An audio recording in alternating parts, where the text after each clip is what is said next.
Oi gente, tudo bem? Professor Fábio Chaves aqui nesse novo projeto de leitura compartilhada e acabando indicando livros. Um ótimo livro, esse agora do Donald Ray Pollock, né? O Mal Nosso de Cada Dia, que saiu o filme na Netflix, ainda está lá. Se você gosta de leitura compartilhada e gosta de indicação de livros, esse vídeo é para você. Depois da vinheta a gente volta. Um grande abraço, fiquem com Deus.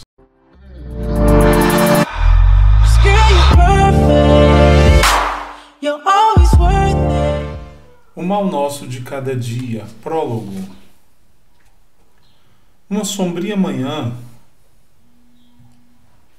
quase no fim de um outubro úmido, Arvin Eugene Russell corria atrás de seu pai Wheeler, pela extremidade de um pasto com vista para um longo e pedregoso vale ao sul de Ohio, chamado Knockersmith.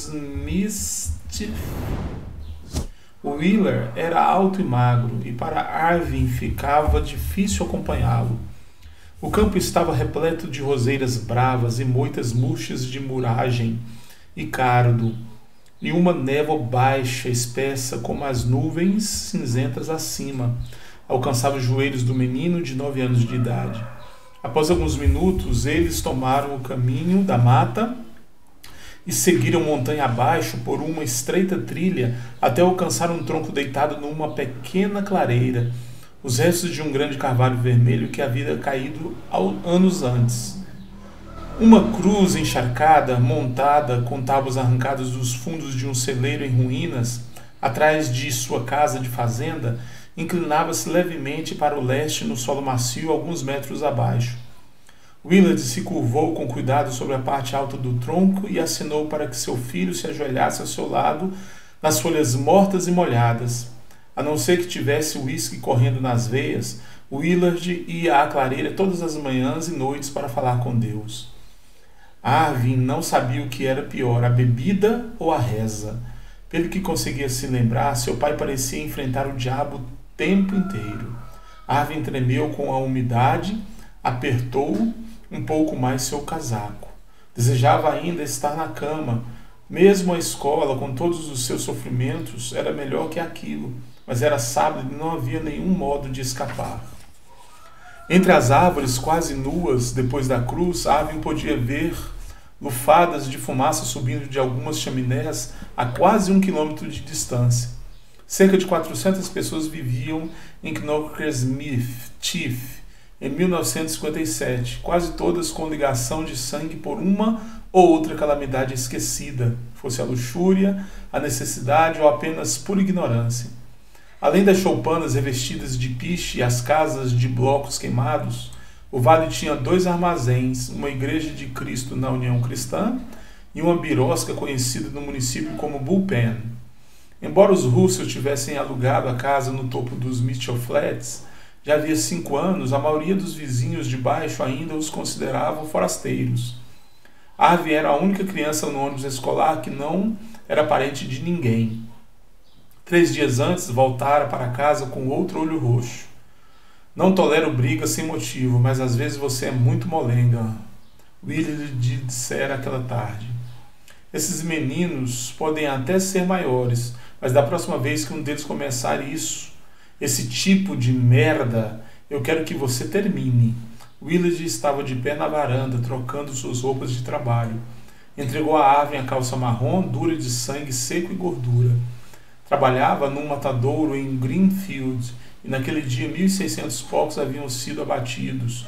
Um novo recorde para R.J. Carroll Meatpacking.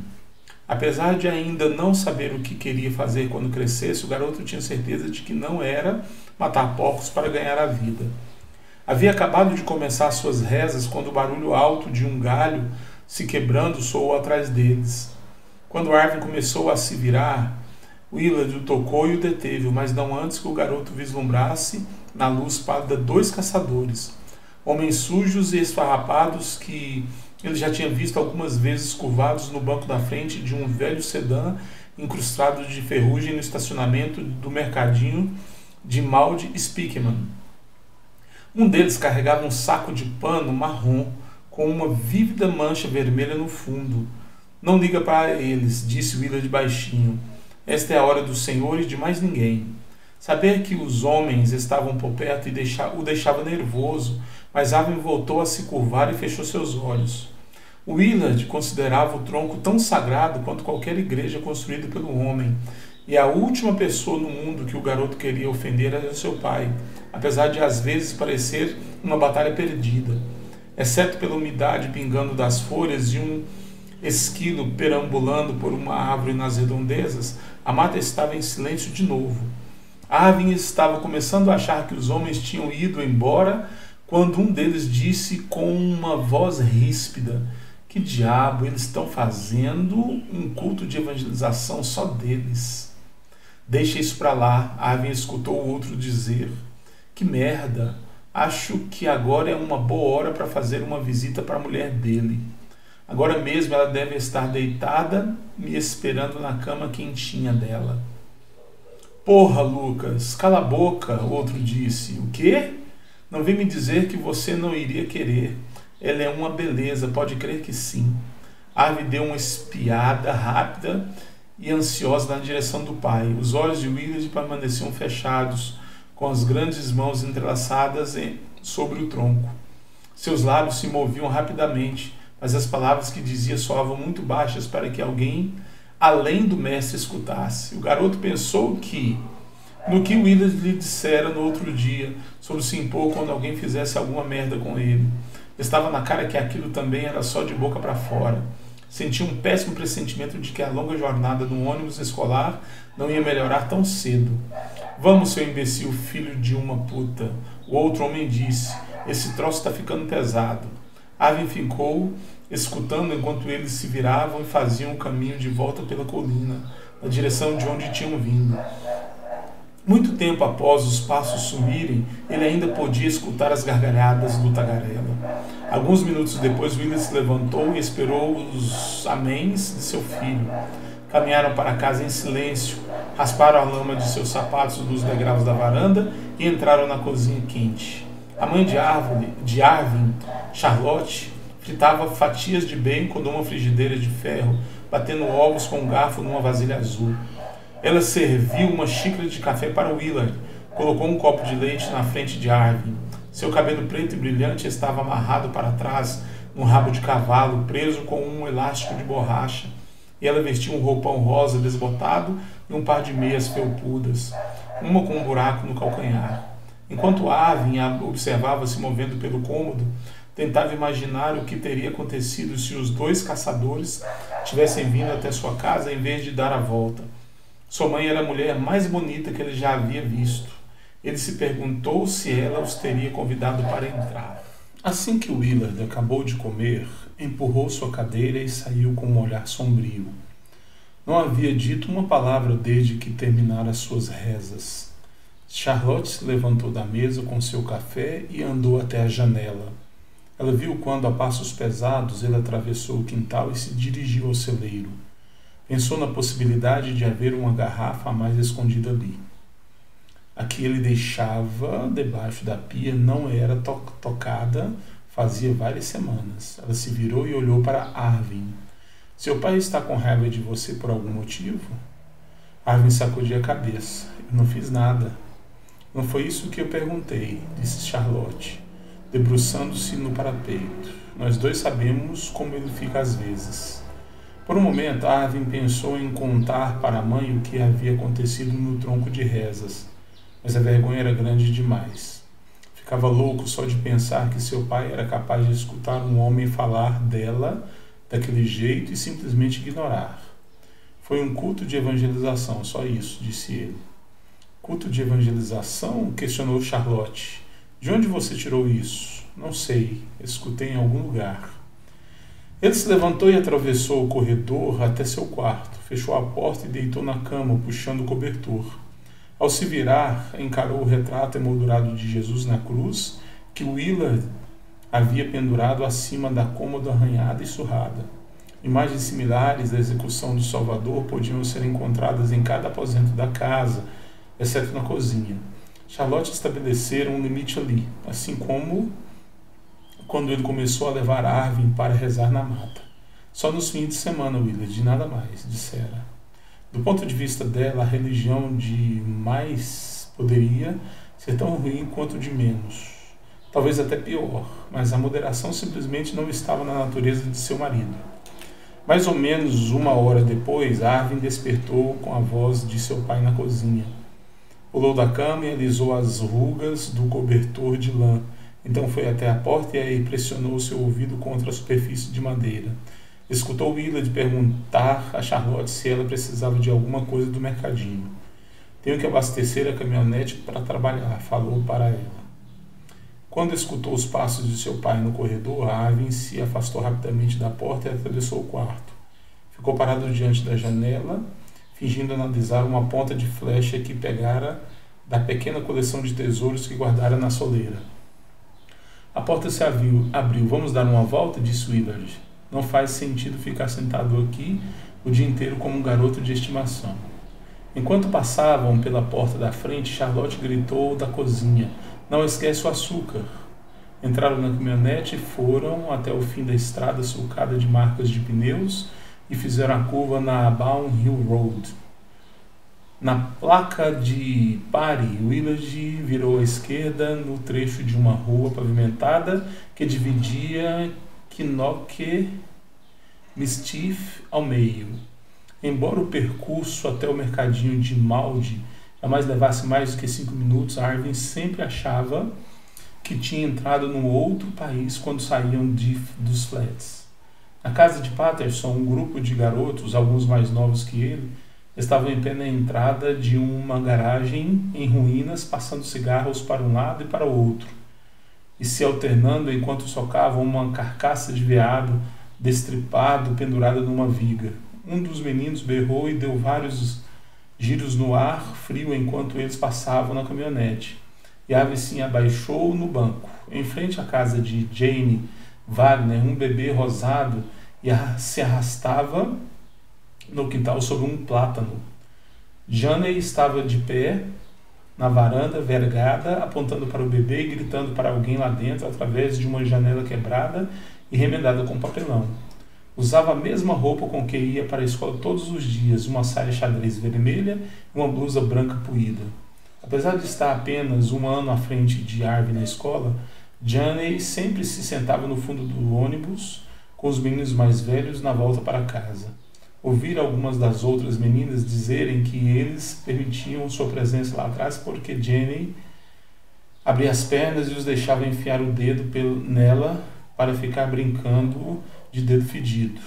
Esperava que um dia, quando ficasse um pouco mais velho, talvez pudessem entender exatamente por que eles faziam aquilo.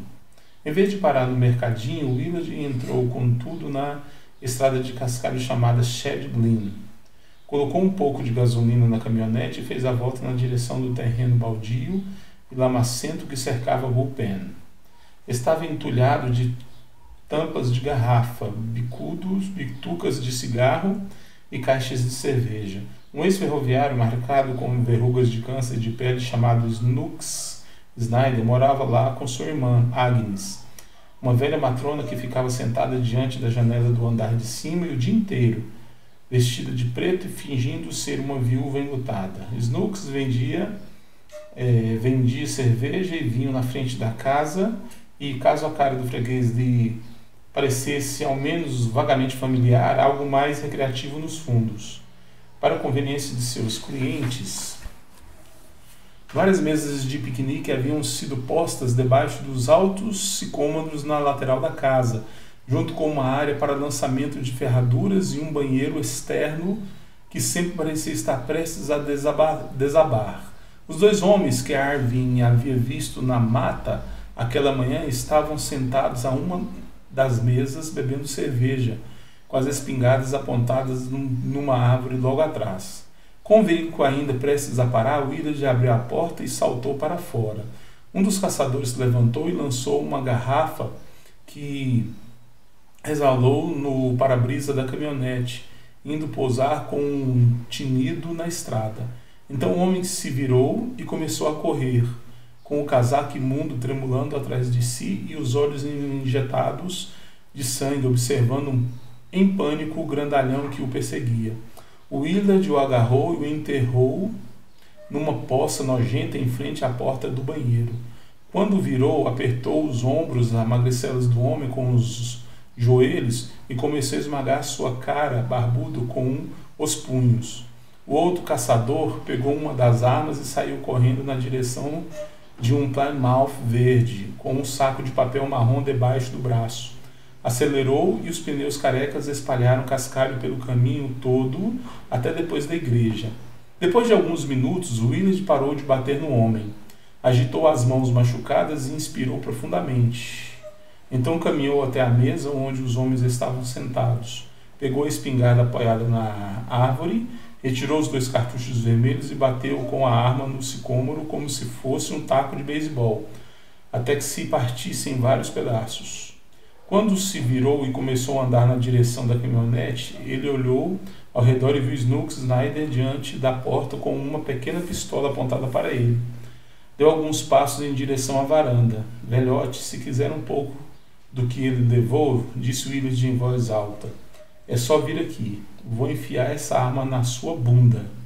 Depois ficou esperando até Snooks fechar a porta. Quando voltou para dentro da caminhonete, Willard pegou um pedaço de pano e esfregou o resto de sangue das mãos. Lembra o que eu disse para você naquele dia? Perguntou a Arvin. Sobre os meninos no ônibus? Bom, foi isso que eu quis dizer, disse Willard, apontando com o queixo para o caçador. Jogou o pedaço de pano pela janela. Você só tem que esperar a hora certa. Sim, senhor, disse Arvin. Tem um monte de filhos de uma puta que não presta por aí. Mais de 100? Willard riu um pouco e engatou a marcha da caminhonete. Sim, pelo menos isso. Começou a soltar a embreagem. Acho melhor deixar isso entre nós dois, ok? Não precisamos incomodar sua mãe. Não, ela não precisa disso. Bom, disse Willard, agora que tal um chocolate? Por muito tempo, Arvin pensaria com frequência naquele dia como o melhor que já havia passado com o pai. Depois do jantar, naquela noite, seguiu Willard de volta ao tronco de rezas. A lua estava aparecendo na hora em que chegaram lá, como uma lasca de osso antigo e esburacado, acompanhada por uma cintilante estrela solitária. Os dois ajoelharam e Arvin observou os nós dos dedos esfolados de seu pai. Quando Charlotte perguntou, Willard disse que tinha machucado a mão trocando um pneu furado. Arvin nunca havia visto seu pai mentir antes, mas tinha certeza de que Deus o perdoaria. Na mata, tranquila ao escurecer, os sons que viajavam até lá em cima da colina, vindos do vale, estavam especialmente nítidos aquela noite.